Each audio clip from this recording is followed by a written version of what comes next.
नमस्कार, मैं हूं अर्चित और आप देख रहे हैं VJ 24/7 न्यूज। चलिए रुक करते हैं इस खास खबर की ओर। शिवसेना यूबीडी के नेता संजय राउत ने केंद्र की भाजपा सरकार पर हमला बोला।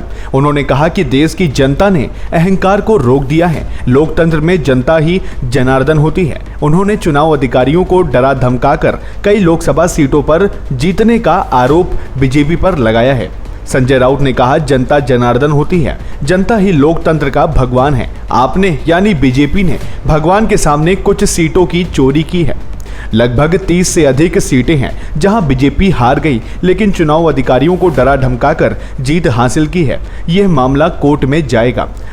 राउत ने आगे कहा, बीजेपी बुरी तरह से हार गई है। मोदी और अमित शाह हार गए हैं। वाराणसी में नरेंद्र मोदी हार गए हैं। भगवान सब जगह हैं। आप अयोध्या, चित्रकूट और प्रभु राम की भूमि नासिक, रामेश्वरम और रामटेक में हारे। जहां जहां भगवान श्री राम रहे हैं वहां सभी पवित्र भूमि पर अहंकार का प्रभाव हुआ।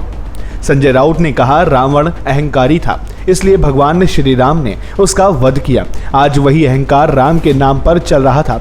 इसे जनता ने रोक दिया, मगर पूरी तरह से पराजित नहीं हुआ। वो काम आरएसएस को करना पड़ेगा। देखिए, देवाचा न्याय काय असतो आम्ही जनतेला जनार्दन म्हणतो। जनता जनार्दन यही भगवान है, यही लोकतंत्र का भगवान है, सब कुछ है। अगर आपने भगवान के सामने जो चोरी की है कुछ सीटों की, लगभग 30 से ज्यादा ऊपर सीटें ऐसी है जहां बीजेपी हार गई है। डरा धमकाकर इलेक्शन ऑफिसर को आपने उस पर विजय प्राप्त किया है। वो कोर्ट में मामला जाएगा। तो बीजेपी पूरी तरह से हार गई है।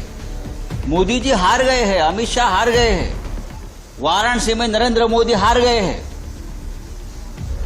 और भगवान सब देख रहा है। आप अयोध्या हारे, आप चित्रकूट हारे, आप प्रभु श्री राम की भूमि नासिक में हारे, आप रामेश्वरम में हारे, आप रामटेक में हारे। जहां जहां प्रभु श्री राम का वास्तव्य रहा वो सभी पवित्र भूमि पर अहंकार का पराभव हुआ है। रावण अहंकारी था, इसलिए प्रभु श्री राम ने रावण का पराभव किया, उनका वध किया। आज वही अहंकार राम के नाम पर चल रहा था। जनता ने अहंकार को रोक दिया है, पूरी तरह से पराजित नहीं हुआ है। वो काम आरएसएस को करना पड़ेगा।